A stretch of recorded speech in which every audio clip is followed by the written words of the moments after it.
Moving on, so today on BK Sport, we're going to be discussing the Deontay WIlder versus Tyson Fury fight. Wilder got rocked.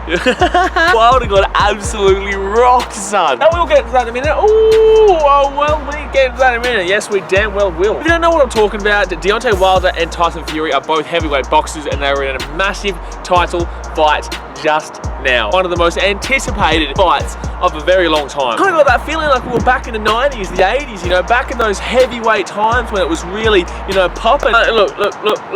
I wasn't around at this point. Obviously, I was very young or not even born yet when these type of fighters were around, like Mike Tyson, you know, Lennox Lewis. But the point of the matter is that even now, you know, I still respect those fighters and the fights that they had as, you know, absolutely massive fights. And, you know, it's something that I still enjoy to watch. And that was what we were expecting with this fight. And I don't know if it lived up to the first fight. I really don't know if it lived up to the first fight. However, it was just an absolute annihilation. It was just an absolute annihilation on behalf of Tyson Fury. This fight lasted 7 rounds, but in reality, it probably should have gone, I reckon, maybe 6. I reckon it probably should have been stopped in the 6th, but, you know, Wilder's a tough dude to get up for some of those punches that Tyson Fury was landing on him. To be honest, there was just no other outcome. Like, ever since the start of that fight, there was just no other outcome. I didn't necessarily believe that, you know, Fury was going to get the TKO until maybe about the 4th round. I didn't really think he was going to get anywhere near that kind of knockout TKO style. I think we're just going to kind of keep going for him, keep getting that, you know, those points, and arguably wait it out, because honestly, that's kind of what he did in the first fight. Because these guys had fought before. It was a split decision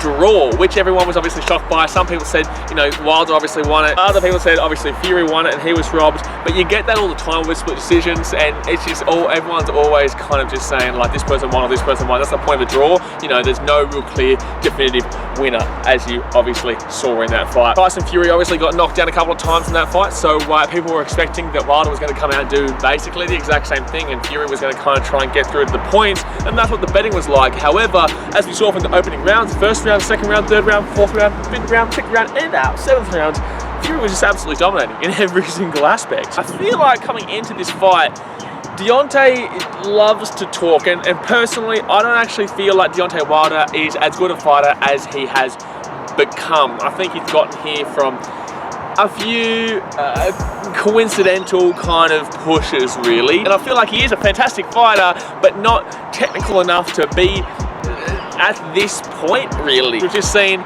him go into a fight and not really throw anything. He didn't really throw anything in this fight.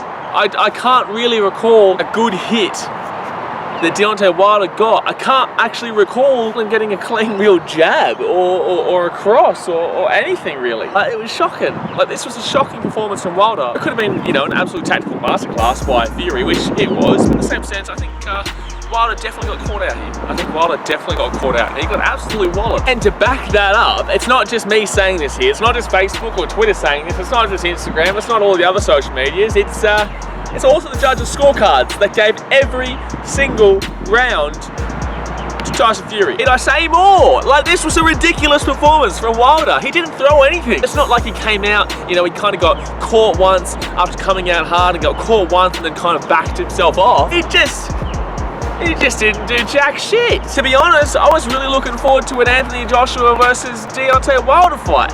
Well, that's not damn well happening now, is it, sir? Despite the fact that Joshua did lose that original fight to Ruiz, I feel like the way he came out in the second fight was actually, you know, something that would absolutely tear Deontay WIlder apart. It was just so masterful. It was so, you know, technical. And he really danced around that canvas and got away from Ruiz. And I feel like he could definitely do that with a style like Deontay WIlder. However, obviously what's next, what everyone wants to see, is Tyson Fury go up against Anthony Joshua. Now, I know there's a lot of haters out there who say Joshua doesn't have it, you know, he's a bum, all this shit, you know, you're an idiot if you're saying this, because we all know that Anthony Joshua is not a bum. But look, if you want to make yourself look like an idiot, you know, go for it. You're the one looking like an idiot, not me.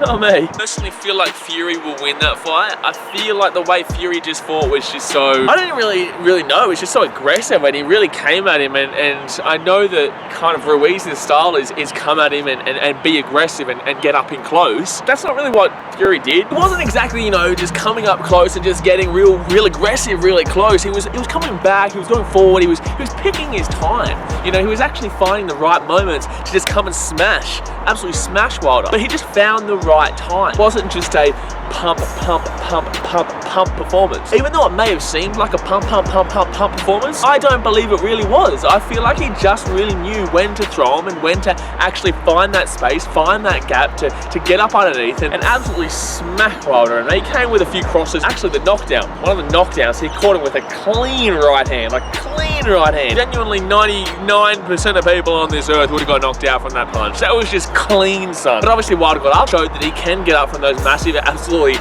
blinding punches, but the point remains, he found a way to knock him down. He did a couple of times too. Obviously, getting back to the topic at hand, which is Tyson Fury versus Anthony Joshua. No, those two styles might actually kind of work with each other in a way. Like, there might be a lot of backing off, there might be a lot of kind of dancing around the canvas, but in a way, that system works for the both of them in the stance that they can come back and then come forward and then go back and then come forward rather than just be straight up in front. You know what I mean? Like, straight up right there, bang, bang, bang, bang, bang. That's just not how these two fighters are obviously at right now. You know, we'll see how it goes. That's obviously what we all want to see. Go to next to Mr. Wilder. I really don't know what he does here. Obviously, you know, he's been taken down by the Gypsy King. This is where you really prove yourself as a fighter. This is where you really prove yourself as a man, and this is where you really prove yourself as who you are. This is the ultimate form of adversity in boxing. Can he bounce back from this?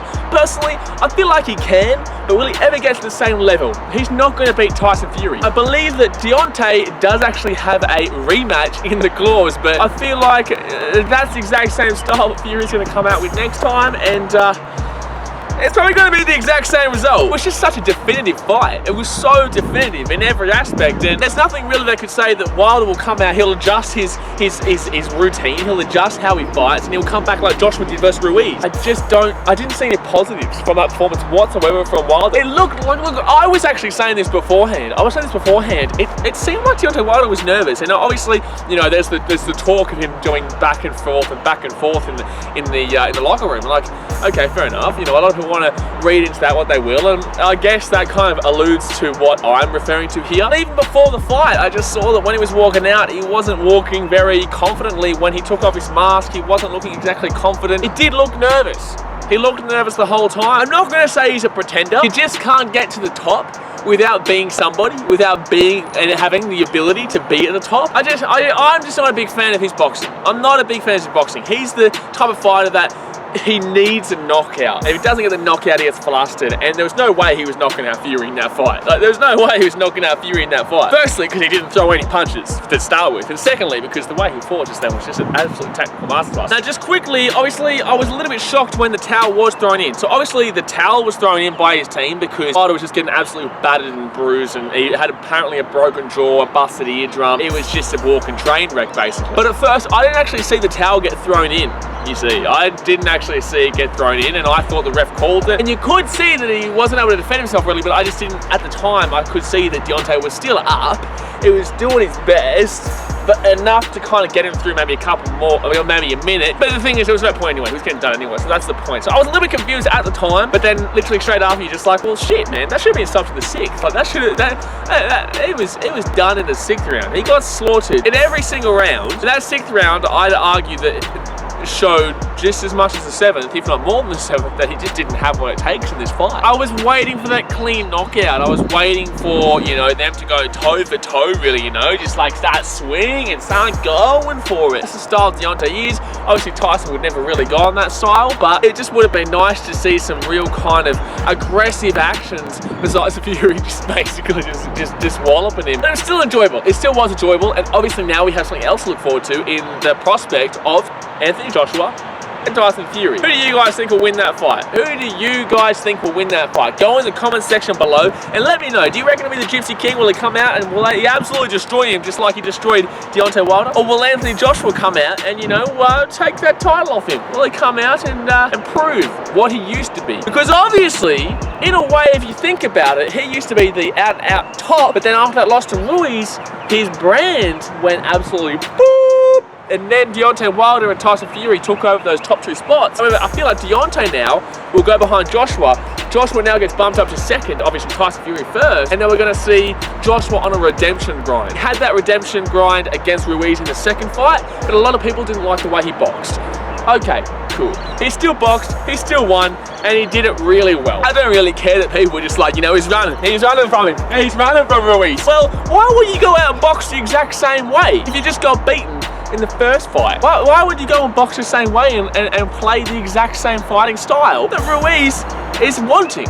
It makes no sense. Of course he's going to back up and he's going to find his... Anyway, we're not going to get into that fight. It's just not going to get into that fight. So I want to know what you guys think. Will Joshua get his redemption grind victory and take the ultimate spot? Or will the Gypsy King, Mr. Tyson Fury, continue this absolute domination at the top? Let me know in the comment section below. But anyway, guys, today's going to do it for today's video. If you like it, please give me a thumbs up so I know that you're enjoying this content. I'm actually going to be doing a lot more live streams in the near future, guys. So if you do love your boxing and you want boxing to be on those live streams, not obviously game footage, but I'm going to be reacting to it live with you guys in the comments. I know you guys enjoy that, I enjoyed that. But in saying that, if you're not even subscribed yet, well then what's the point? Go down there right now, don't hit that subscribe button, join the BK army. You know you want it, you love your sport, this is the place to be. And while you're there, go and hit the little ding-a-ling-ling notification bell so you get notification every single time we upload something. And that's going to do it for today, guys. Thanks for watching, catch you later. See ya.